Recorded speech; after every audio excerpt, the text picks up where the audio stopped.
சகாயரே, தயாபரரே, சிநேகிதரே, என் சிருஷ்டிகரே, நன்றி நன்றி என்று நன்றி நன்றி என்று நாள் முழுதும் துதிப்பேன். நாதா உமை துதிப்பேன். நன்றி நன்றி என்று நன்றி நன்றி என்று நாள் முழுதும் துதிப்பேன்.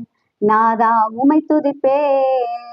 கர்த்தருடைய பரிசுத்த நாமத்திற்கு மகிமை உண்டாவதாக. இந்த நாளிலே ஆண்டவராகிய கர்த்தர் நமக்கு கொடுக்கிறதான வசனம் எபிரெயர் 11ஆம் அதிகாரம் 6ஆம் வசனம்.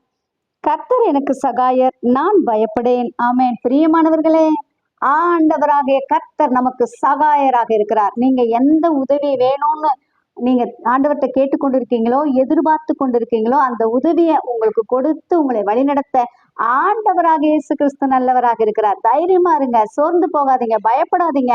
கர்த்தர் உங்களோடு கூட இருந்து உங்களுக்கு நன்மை செய்து உதவி செய்து உங்களை ஆசீர்வதித்து உயர்த்த கர்த்தர் நல்லவராகவே இருக்கிறார். ஆமென்.